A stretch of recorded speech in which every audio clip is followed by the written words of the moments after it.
Well, hello, grievers. Mandy here. Restorative grief is all about creating easy access to healing, no matter where or who you are.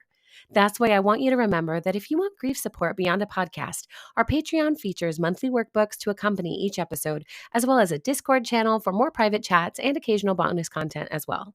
Supporting this work with your finances means investing in your own wellness and the healing of others, and that in itself is an incredibly generous and restorative practice. The link to the Patreon is in the show notes, but reach out with questions, okay? Now, let's get on to this week's episode. Welcome back to Restorative Grief with Mandy Capehart. You are listening to episode 155, titled Faith is for Liberation with Rohadi.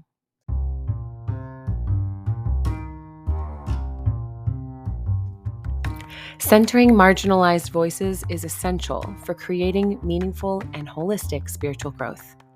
My guest today is Rohadi, a pastor, entrepreneur, and author of the book When We Belong, Reclaiming Christianity on the Margins, alongside numerous previous publications. His extensive body of work centers on decolonizing, liberating, and deconstructing Western Christianity, which can lead us into a deep experience of grief and rebirth. Today, Rohadi is sharing about his journey out of white evangelicalism into advocating for marginalized voices as a crucial aspect for our collective spiritual growth. This is a dense and necessary conversation about the importance of decolonizing our faith practices and how we can cultivate atmospheres of healing even as our communities and beliefs are transformed.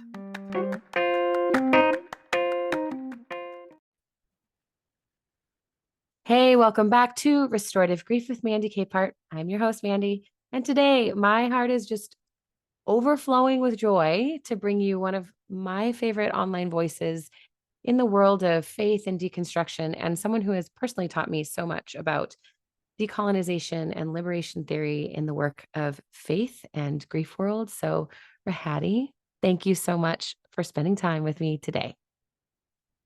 Hi, Mandy. Good to be back. Yeah, that's right. You also got to be a guest on my former podcast, which is now in its finished state, and I'm actually much happier to have you here because you were a wonderful guest there. But this conversation around grief and faith and decolonization is something that means so much to me, and I think that what you bring to the table is incredibly impactful. Thank you for your kind words. Now that my tires have been inflated, let us proceed. Yes, sir. I know that I've gotten to know your work and you for quite a few years now in the online world, but for people who are unfamiliar with your work and what you do, why don't you take a moment to just introduce that for us? Yeah, depends what hat I wear. All the things that you might know me from the online space are not my main jobs. None of them are. But what you see is the dude who is, I guess in Christian land, you would have used words like church planter. But that was like almost 15, 16 years ago. And I grew up in what I would call white evangelicalism. But that was over 20 years ago when I left. And so, like, it's a long time ago. And I've had more life outside of the tentacles of whiteness than I have had within. However, I'm still an expert in these things of dominant forms of the Christian faith, at least on these shores. And so I have church planted. I am a very part-time minister of a now online faith community. I'm also a writer, and my last book was When We Belong, Reclaiming Christianity on the Margins, which was sort of a mishmash of, it was less memoir-y, but more about offering some options to folks who are starting to realize their bodies do not fit Mm. in contemporary Christianity, yet they can't quite put their finger on to why. So I name some reasons, pathways, and then I also shift to some pathways of liberation, like what that might look like for a faith that makes sense in a modern world. That's that book. I also have a podcast that tracks deconstructing and decolonizing Christianity called Faith in a Fresh Vibe. So, oh, and I do literary agency stuff now. That's the latest thing. But again, all those pieces are like vocations, and I literally make hundreds of dollars a year from them. And but yeah, so they're vocations of love, and sometimes I like them. That's the labor of love that makes us hundreds of dollars in a decade is it's the stuff that brings life to the work we do on a daily basis. So we'll I take guess. it. Sometimes I think there is something to say of shifting, especially for creators, to models that Yeah. are sustainable. Yes. And I mean, I can give away stuff for free, but I'm also at a point where I can do that, but should I? Yes. Yeah, Yeah, you get it. I do. Well, you named something that for me when I was in my deconstruction, let's look online and see what that word means for me, that that really resonated greatly. It was that cracked foundation of Western Christianity. And I couldn't quite put the finger on why it didn't make sense, on what was hurting. Why did my understanding of faith not resonate or align with the people around me? And so I'm curious, because you emphasize the importance of decolonizing faith, if you could speak about what that is for someone who maybe doesn't know and explain why that's so crucial for us if we want to grow in a sense of Christianity at all. Yeah, growth is the operative word, but growth in a particular way that seeks liberation and wholeness for all. Mhm. That's different than many of the traditions we have grown up with that speak to a brand of Christianity that comes in the vein of Christian supremacy. And we don't really know how we ought to be outside of that lens of supremacy. We don't know how to operate. We don't have another foundation that we can build our faith, our life, our being upon, other than the one that has sought to minimize life. So decolonizing is not so fancy word, but it's hot now. Everybody wants to decolonize everything, and I'm not sure. I think we've sort of lost the plot on it. And disclaimer, I'm not an expert in these things. I'm learning as a settler immigrant on these lands up in Canada. The issue is I'm not sure what decolonizing looks like for you. And I'll give some pieces here in a moment. But especially white folks, there's a challenge in terms of how you can decolonize. And on one hand, you can't, because in order to decolonize, you need to divest yourself from whiteness, just that culture, that system. And there are instances where you will automatically inherit power and privilege, whether you choose to or not. Yeah. So, in our world and culture, how can you possibly divest yourself from something you automatically inherit? So, the work looks different for sure. Um, at one point, I would have said white folks can't decolonize. Not sure if I would land there. I think there's a lot of crisscrossing and intersections between deconstruction and decolonizing. So, maybe let's take a step back and let's look at where church memberships are at. If you look at the last SBC, which is the largest denomination, happens to be evangelical in the US. And I make that disclaimer because maybe everyone in the US knows what the SBC are, but in Canada, it's very different. The evangelicals are like at most 5% of the population, at most. So very different culturally.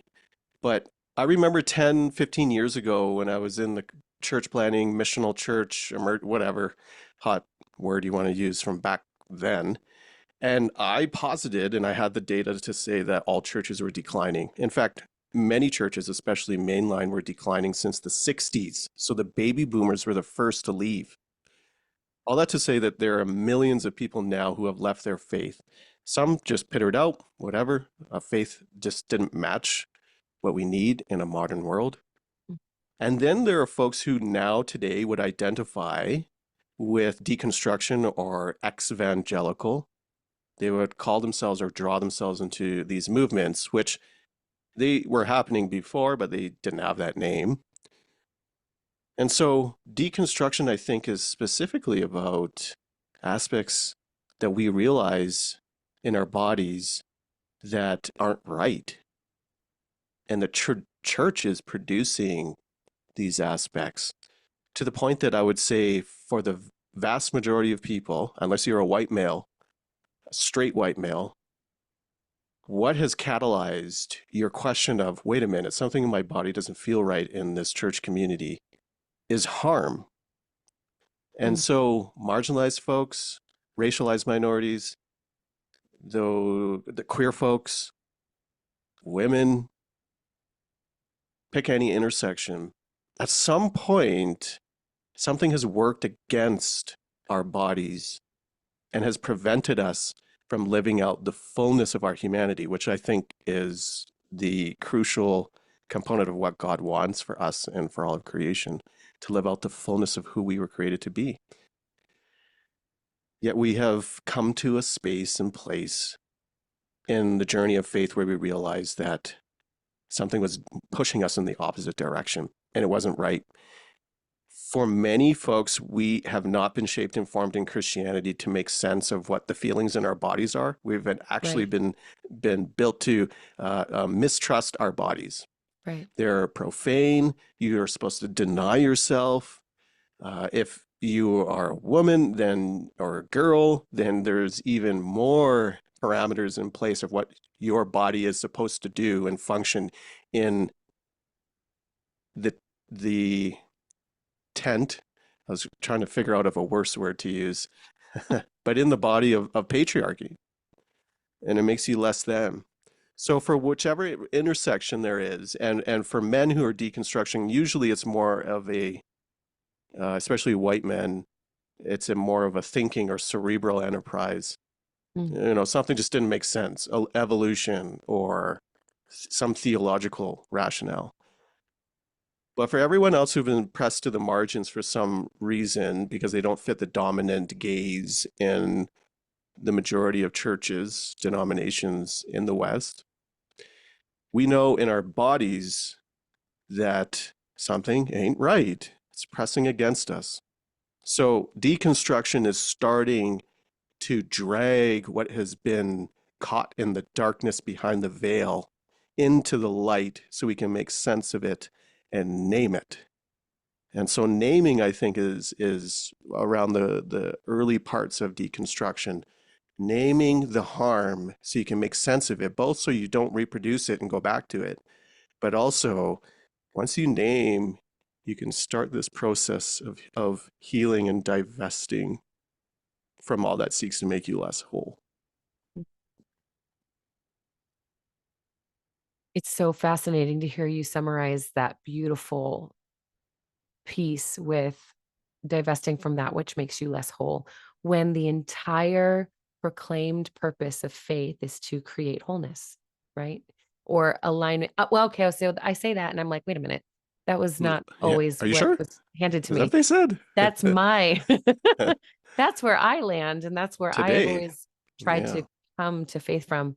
But in theory, we become one with our faith practice. We become one with God. That's the idea. That's this principle of become more like Christ and less like yourself, and translating that into this wholeness of some kind. So there's a redefining of what wholeness means. But I also really Mm, think uh, what's interesting about pointing out, yes, that cognitive process where men in position of power are saying, oh, something's not quite right here, is separate from that holistic person, the mind, heart, body, spirit piece, where we are so much more than just the thoughts that we think or the positions of power that we hold. I wonder too about naming, because you use so many words that you and I are deeply comfortable with, but that I know full on are activating and cause people to shut down very quickly. Words like privilege and supremacy mhm. and patriarchy, those are really important words. And we've allowed people to say, oh, that's not, you're not my people if that's what you're talking about. And that's the nicest way to put it, right? When truthfully, those words are the names of things that are oppressing other people as well. I keep thinking about your book, When We Belong, because it brings to mind this one quote that you've heard, I'm sure, when you are finding that you have more than you need, build a longer table and not a higher fence, right? Mm, It's it seems like a very inherently invitational and kind statement, but I remember when I heard it and had a different thought for the first time. It was supposed to be calling me into this like mutual flourishing, right? Share your abundance, open your home, bring people in. But that position of privilege suggests instead that I should be the one still building the table mm, mm-hmm, instead of actually saying, well, who has never been afforded the privilege or access to hold the hammer? Whose turn? Why me? Why am I the one sitting at the front of the lane? And as a white woman, yes, I do have marginalization, but not nearly as much intersectionality as someone else. There's still so much privilege I function within. mm-hmm, And so mm-hmm, I think there's a lot of really interesting um, grief storylines that come to the surface for people when this kind of thought process, again, like you said, starts to manifest in their body and they can sense that there's something off, but we have no idea what to do with it. And so instead, when I hear the word privilege, I'm going to shut it down because this is mm-hmm, what my faith says, right? It's just such mm-hmm. a like ball of string to unravel. Yeah, yeah.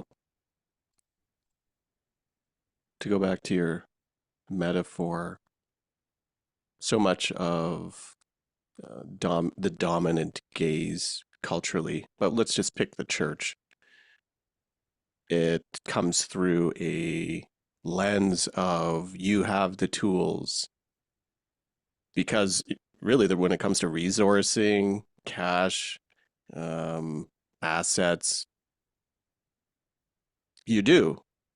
Hmm. Yet when it comes to the notion of building tables or build a longer table, the picture I have when I think of that is first off, why do you build a table? Like, why are you doing that? It's not your time anymore to build. You've already built all the tables. Secondly, I'm looking usually, and I would love to join new tables, which are actually kind of old in some ways, led and built by those on the margins. Like, case in point, churches that suddenly or gradually become affirming, right?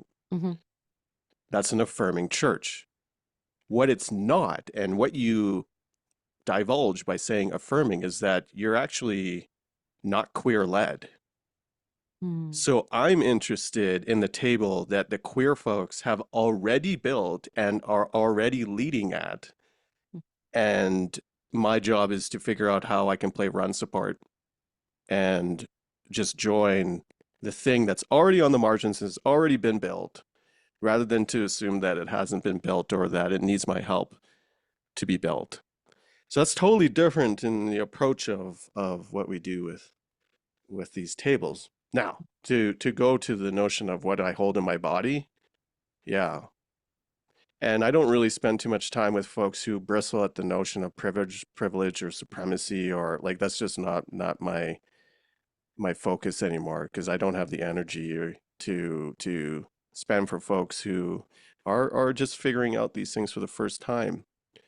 But there is a reality that I think we need to trust our bodies for people who are in the church. Like, you don't need someone to tell you what you're already feeling in terms of what ain't right.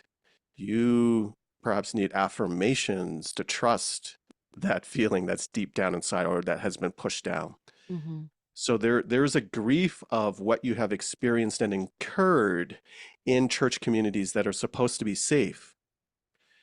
The other side of that grief is the grief of the harm you have perpetuated because you're a participant in those systems. Mm-hmm. So it's like you have to make sense of all of the grief that's that which has been incurred upon you and that which you have incurred. And that is a space that can stymie you. Like you can get stuck there. And you need to hit up Mandy Capehart and the grief coach to navigate those rough waters. Because initially it's so disorienting Hmm. to come through and start to peel back and name what on earth was going on. But I believe something in our bodies has, and maybe we call it the Spirit of God, pressing us forward to find our wholeness and ultimate liberation. And something is just, yeah, oh, it wants you to be free. Something you said in there reminded me about how shame and guilt are quick to surface when people are grieving harm that they have caused. And if we are not equipped to deal with shame and guilt through anything other than prayer or minimizing, then that is the narrative that we carry through all of the work we do, even when we're trying to rebuild or do something different that is less harmful. And it makes me think about deconstruction influencers, for example, or people who turn around and want to teach a class on what not to Yeah, do yeah. now that they've Don't done get the me thing and learned started. better. What was that? Don't get me started on that. I want to get you started, and here's why. No, no. The value of honoring their story still matters, right? Their Yeah, story does matter. yeah, Inherently, it has to. yeah, yeah. However, when they are not given freedom to say, this shame and guilt won't lead my story, but I also can't turn around and do the same behaviors with a different lens, Mm, then there's no healing for anyone involved. It's the same yeah, framework. yeah. It's like recognizing that, okay, we want to do church differently, but we then turn around and launch a church that has the exact same program with different words, right? It's that familiar framework. Yeah, yeah, yeah. I think what you're describing, and I don't know if it, man, if it leads to a church that's like, that's so odd. I see all the deconstruction influencers create church adjacent things, cohorts, um, retreats, and so forth, and whatever. I'm not going to poo-poo onto those who are now trying to make a living through their Sure. their influence. But yeah, so right now is Pride Month, and what is always odd is how the one influential white man, straight white man who is now affirming comes out and then steals all the spotlight. It's like, actually, we don't need to hear from you. You didn't need to tell anyone. Maybe you did because you have led so many astray. Mhm. But this is a time to center voices, queer voices on the margins on purpose. Mhm. Yet we want to take that spotlight. And so in deconstruction, I think one of the problems is that what happens is you don't scrape far enough to bedrock of what is producing the harm. Mm. And to me, it's those words of supremacy and white supremacy, ableism, patriarchy, bashing on queer folks, all these intersections, but I think white supremacy and ableism being and patriarchy being bedrock. Deconstruction tends to not go, especially the evangelical movement, does not go deep enough to hit that bedrock to figure, oh, this is the source. It does make sense of some of the harm, Mhm. especially, say, purity culture. Mhm. Makes sense of the harm, but it doesn't go to aspects of ableism and white supremacy. Mhm. And that's because the usually white influencers, and white because they're coming out of evangelicalism for many, don't want to interrogate how them leading at the forefront is actually part of the problem, or it is in the least replicating the possibilities of whiteness remaining dominant. So that's why I advocate for the necessity of decolonizing. That's part two. Part one is deconstruction. And it's like I'm unpacking a book I just pitched, like literally today. Part one is deconstruction. Awesome. And here are the pathways. But we can't stop here because the framework or the foundations to now springboard into a more liberative way of being in your body happens in the decolonial aspects of what it means to be body, mind, spirit. And most folks stop in part one. Yet I know that when deconstruction leads, usually if you stay in the faith, to more progressive Christianity to me is still white Christianity. And it's not going to do me any favors as a visible minority because it's same, but with different genes, like you Mm. said. What we need is more folks who are scratching at that bedrock, going to a decolonized lens of figuring out, now we bring the word divest back, how to divest from white supremacy. Usually that means white folks take a step back and play run support. And suddenly all the deconstruction influencers disappeared overnight. There's a reason why we want to find those voices on the margins who are already speaking, already doing, already living in a different and more liberative way because we know what the foot of oppression feels like, that liberation becomes more tangible and clear to us. And everyone else, come alongside. Let's do this together because we have to do it in the context of community to find how we can repair the broken relationships that have happened before in and press forward into community that grants life, starting with the last among us. Remember, like who said that? Jesus? The last shall be first in our midst. But we do not have the skills, and especially if you're coming out of some type of dominant church tradition, you have not been shaped or formed in a worldview that gives you a sense of how you can even operate and be in our world that is different, that that encompasses and embodies the last shall be first. Mm. So decolonial thought gets into not just thought but practices. Gets into the pragmatics of last shall be first, but it also looks at your body, embodiment, community, how to reorient what community means, how to adopt a more land-based understanding of how to exist and a land-based theology, which is unique to your lands that your feet are touching on now and the knowledge keepers who exist or have existed on those lands. Mhm. So there's like this whole world, Mandy, there's a whole world. And that's part two. But yeah, most kind of, if you even get to deconstruction in part one, which is amazing, and you're going to find yourself there, and it's going to be a relief to the grief. Oh man, put that on a t-shirt. The relief to the grief. But we can't stop there. Everything you just said reminds me of the fact that I left Western Christianity, evangelicalism, officially because it does not understand how to grieve. And Mm, when I witnessed that in my own grief story, but also upon reflection of how I had been taught and stood alongside people throughout their grief process within the context of faith, it was just shocking. And I think that is a huge reason why part two, as you put it, is so painful for people because they don't understand that pain is not a negative thing, that it's a hopeful opportunity for collective healing, for an inclusive approach to who we are becoming, and the things that we've carried that we are part of harm. And that to me is such a liberating thought. To me, that sounds like freedom and healing, right? I'm mm, also a person that is willing to sit in the middle of chaos and say, this is fine. And not in a, we'll just pretend it's not happening. This is fine in a, oh my God, we are going to be okay because we're here. We're intentional toward each other and we're mm, open to mm-hmm. possibility of what's coming. Yeah, yeah. The other way is so dishonest.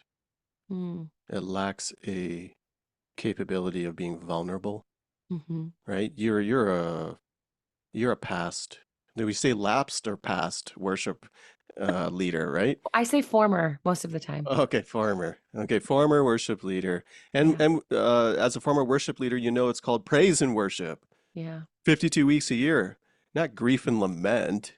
Like Yeah. wah wah. Like who does that?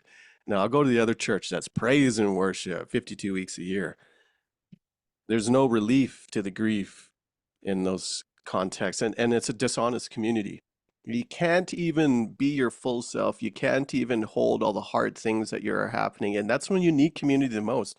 And by the way, that's also why it hurts so much when you leave the harm, is because uh, I don't have any friends left. Like, oh, my whole community was there, but I had to go, and it cost me so much. Yeah. But I need to live in a more honest way that honors not only my body and needs, but it honors those who have been dismantled and pushed to the side on purpose. Yeah.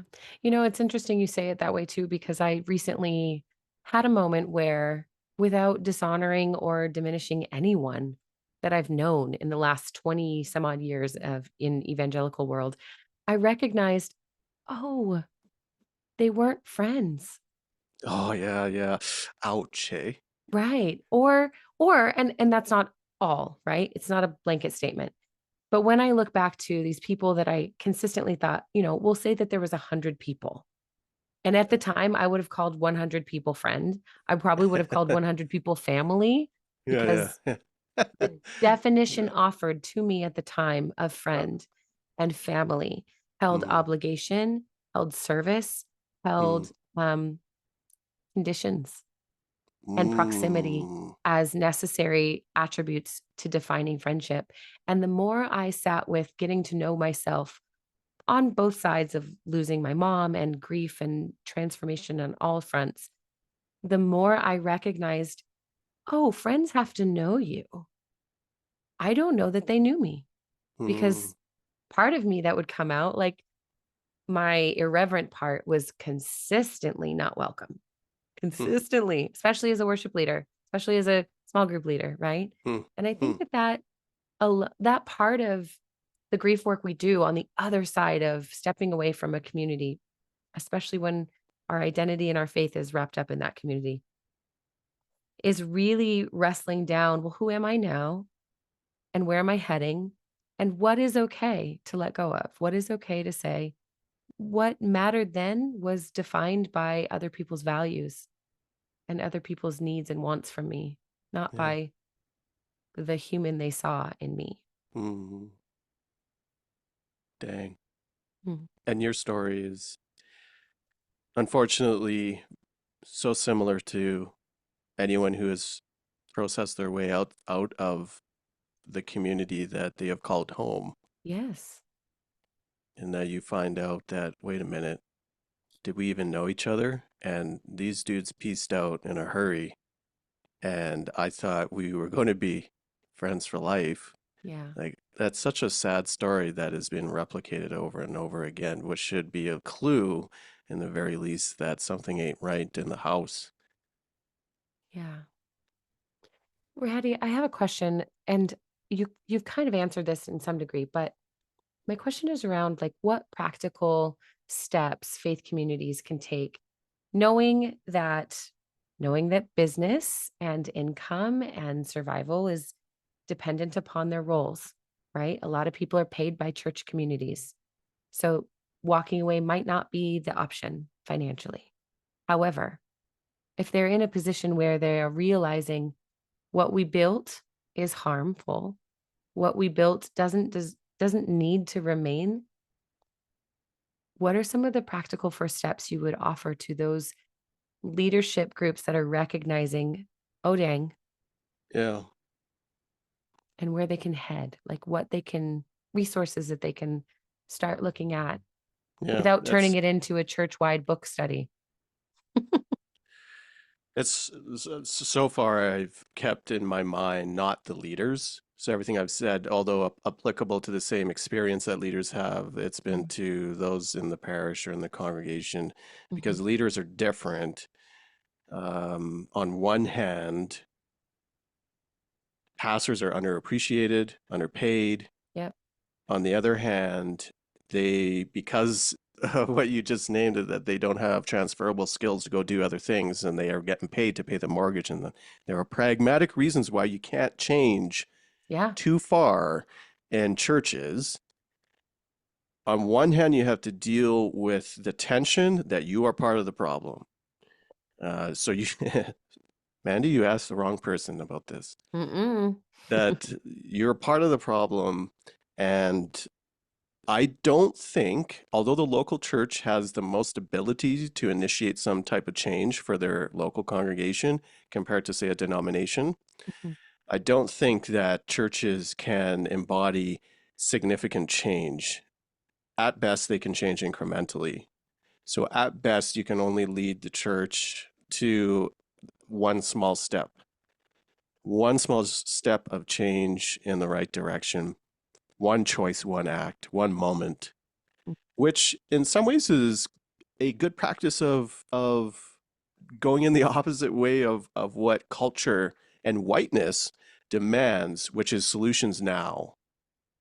And if you are not finding solutions, or if you individually are not doing better at unlearning your white supremacy, that you feel guilty that you haven't made it yet. Solutions now, rather than the slow burn of repairing brokenness or broken relationships in your midst, rather than vision that extends into generations. So, really, if you must stay, and I think that folks in the pews don't have to, it's tougher for leaders. Mhm. If you must stay, then you have to be okay with the slow and the small micro shifts and changes towards a better way.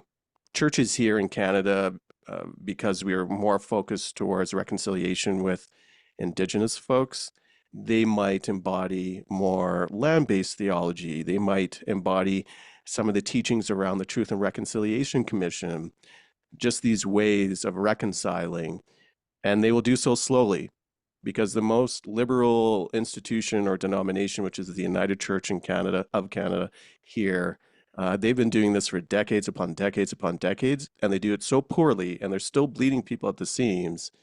Uh, Yet they are the most progressive. So it's very hard. I don't think, honestly, it can be done. And the solution is, at best, incremental changes because we've discipled people to be okay just sitting and grinning and bearing it Mm. when it comes to teaching or discipleship or preaching, or you start something new. And didn't I just say church planting don't do that? I might have alluded to it. That a new thing, maybe out of the local congregation, is a way for you to test and go with people or let people go and try new things right away, because then the DNA of whatever the new thing is can at least start as something new without the impediments of the old thing. I think that has a chance, but yeah, leaders are in a mess because on one hand you want things to change, but you're taking a salary, so it's like, dude, Yeah. you're there and you're part of the problem. Mm. I'm the wrong dude to ask about that because I have been outside of it for 2 decades. And although if you want to pay me, I'll come through and help teach you a few things, right? But I don't see that as eliciting a lot of internal change in the community, of actual embodied change in people and also as a community as a whole. And part of that is, if I'm honest, is because that work is so exceptionally hard that it's easier to start something new. So maybe I'm cheating in that sense. I'll just go start and put my resources into the new thing rather than trying to change people who do not want to change. I mean, I'm going to be honest. The language around it sounds a lot like people who, in my industry, have a moment of breakthrough and then turn around and create a $10,000 course with 3 steps on how to heal. Dang, why didn't I think of that? It's Like, the why same, am though. I not? I'm making hundreds of dollars here. Yeah, I you could could have be making making, tens of thousands, sir. like, it's just such the, like, I'm in the wrong thing. I think where it goes to is recognizing we have an autonomy to wrestle with ourselves. And when we recognize something's not right, it's our honor and obligation to sit with ourselves and to ask some questions. And it's going to result in more loss because it always does. That's what transformation creates, is things we Mm, remove and set aside. And I know plenty of people who, in the face of learning new information, struggling through harm they've caused or harm that's been done unto them, yeah. have walked away from their career and gone in a different direction. And it's been painful and hard and difficult and disruptive. And yet, those are the same people who are also on the other side saying, "Oh my gosh, there's hope. Oh my Yeah. gosh, I Yeah. I never thought I could do this thing, but I humbled myself and decided, or rather more eloquently put, life humbled me and I had to go in a different direction. And here I am now, and I'm okay. And I learned how to do the work of being human and making mistakes and asking new questions and learning new things to transform into something new. Like that's the grief work. And I mean, there's my pitch for you going into all of these churches and teaching them a thing or two, right? Of how to restructure without rebuilding the same thing. Yeah. Well, yeah, that's like, oh, that's almost two different things. Because I Sure. don't know if you can come in and restructure anything into a new thing, because the new thing ought to be this decolonial way of organizing. And I think it has to, like an old thing can't shift into that. That's my opinion. No, good point. I will say that the incremental shifts, if churches, and I have seen them, some churches that start to figure out how to hold grief better, start to figure out what it means to be anti-racist, Yeah. start to figure out what it means to invite and be open to queer folks in the queer community. When churches figure that out, it is so beautiful. It is. And leaders who are in the midst of that and leading in that context know how hard it is. And you take one step forward and two steps back, but it's beautiful. So I want to name that Mm. it's so hard, yet when it does happen, and it can, to give some hope, it's a beautiful thing. So there are churches out there doing those types of things, established churches. Um, the rest, though, there's a lot of churches that get closed too. So Ah, Rahadi, this is always one of my favorite conversations to have because it forces me to think so differently than other ways of being have allowed me to think. So thank you for making space, for consistently pushing for more openness and more opportunity for flourishing for people of all walks, and for being a voice that's willing to say, "Hey, no, no, do better. You've got this in you." Or maybe you don't. Find it and do better. So thank you. you're welcome. Thanks so much for drawing me in to talk about hard things. So I think for listeners, for all of us, that not only is there hope out there, but our liberation is tangible. It's out there. We can touch and feel it, and it is to come. Mm.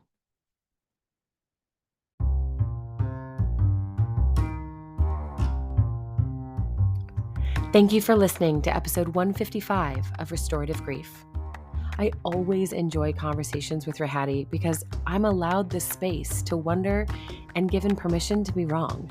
Curiosity and openness, as you know, are integral in our grief work, but the intersection of grief and faith, along with all other concepts and ideas that meet in the middle, often struggle to remain present when asked to be open and curious about what could be possible or what might be flat out wrong with how we do faith.